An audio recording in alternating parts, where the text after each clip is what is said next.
All right, so happy Sunday. I've decided to do a little bit of video. Church was canceled today because of all this ice. I guess we got a half-inch of ice. I went outside and it was yeah. I mean, there's definitely ice, freezing rain on the ground, and apparently the people don't know how to drive in this stuff. So here we are doing this video. So I had the opportunity to go to the Shrine Circus last night. Took a couple of kids, and it was, it was a good time. But I've decided that I want to share, five tips of, how to make the circus a little bit more enjoyable. Okay, so let's go ahead and get started. Number one, you want to arrive early. Okay, if the show starts at 7. Actually, this show didn't start till 8 o'clock, but they said that the show would start at 7. Doors would open at 6:30. You get to go sit in this tent. People are cooking popcorn and, corn dogs, and, the Shriners are kind of running around. But the most importantly, everybody's like, if you've ever been to like an Amway function, like people are crowding in, and there's a line, huge line outside. People are freezing cold. I'm a resourceful guy. I said, I'm just going to go inside. I'm going to go see. It must be warm in there. It must be warmer, at least break the wind. And so that's what we did. We went ahead and got inside, and it was so you get there early, right? I mean, we were there reasonably early, but you want to ultimately get there early so you don't have to sit behind a pole. Okay, I sat behind a pole. All right, blocks the field of view, but you got paid for the premium seats. You get to sit right in the front row, which I would almost want to sit in the back, because it's just you're looking up the whole time, and the sitting in front of the pole doesn't really seem like that big of a deal if you're in the back, not in the front. But we had good seats. So second tip, that's first tip. Get there early, don't sit behind a pole. The second tip, the snow cone guy. So we got professional salespeople. I think I like to think that I'm a pro at what I do. But these carnies, these people that travel with the circus, I mean, they know how people interact. They put them under pressure daily. Here's this guy coming around with these snow cones. Hey, snow cones here. And then he points at you. Because he's carrying around this he's got this lighted wand on him, and these snow cones are coming along, and the kids see it. And then he puts you under pressure, and he says, hey buddy, is it time for a snow cone? Well, let's just put it this way. If he asks you in front of your kid and he's got your kid's attention, it's time for a snow cone. So buy a snow cone for your kid, all right? Third, that's 3 right there.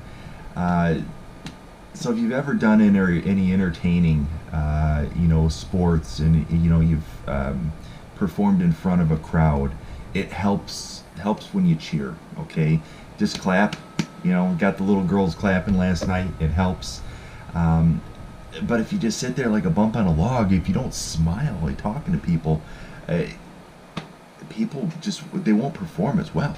I mean, this is what they do, and a little bit of appreciation, I think, is let's put it this way: these performers, they feed off the crowd, so give them something to eat, man. Give them some applause. I mean, this is what they thrive off of. There's this guy that comes out juggling fire sticks. I think I'm going to have him for a party this year at the lake. That might be a great idea. At least somebody that juggles something, right? And we're going to talk about juggling here in next point number 4. So, yeah, if you've ever done any public speaking and you're looking at the crowd and they're like, no expression, it's tough. So smile a little bit. Tell people that you appreciate them, right? Fourth, juggling is hard. Juggling's not that hard. Who are we kidding? All right. I've got some balls here. I'm gonna juggle. It's not that. This guy's out here. He's juggling 5 hats. He's 5 hats. 2 balls. It's not a big deal, right? Let's go ahead and let's add a third into the mix. Okay. We got 3 balls here. Okay. Ready?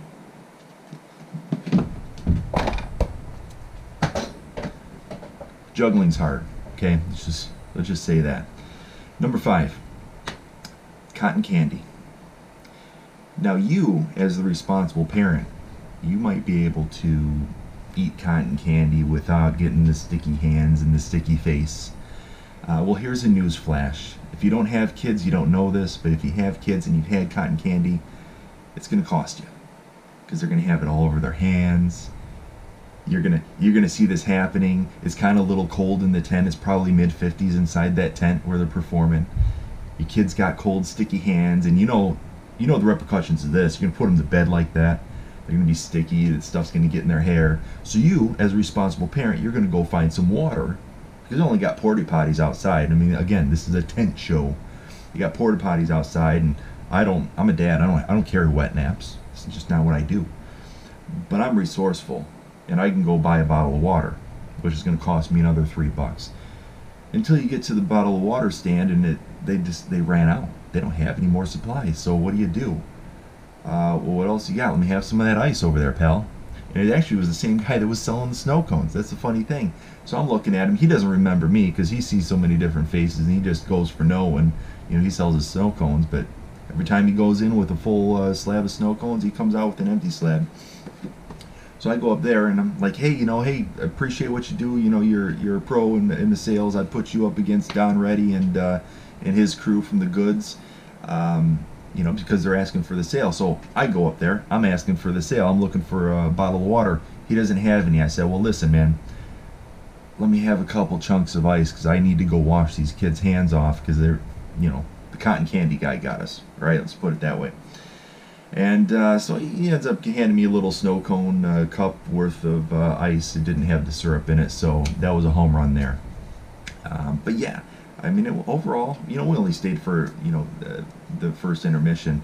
But probably the big takeaway, there was a lot of cool little acts. I mean, you had the dancing bear. They danced to that Gangnam Style song, and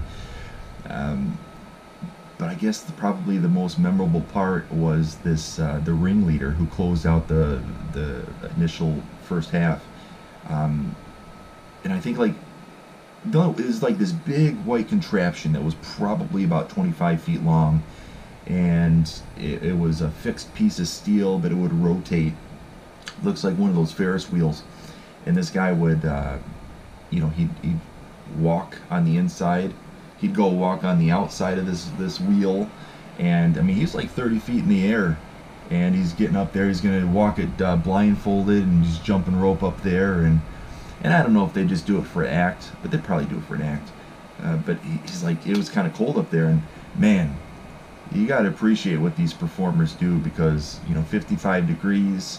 You're playing a little bit of football. It's harder to catch a football when it's colder outside, but jumping rope 30 feet in the air on a rotating device, I think that's something that's pretty impressive. I'll just say that I was a little nervous as I'm watching this stuff, and I don't want to watch my kids have I don't want them to see. I don't want to see the accident, if you get what I'm saying. So my five takeaways from the Shrine Circus, and actually the Sunday, I mean, they're traveling around. They raise money for their hospitals and good cause and things like that. So figured that it's been a while, so we went ahead and supported them. So hope you find this helpful, and yeah, enjoy the rest of your day.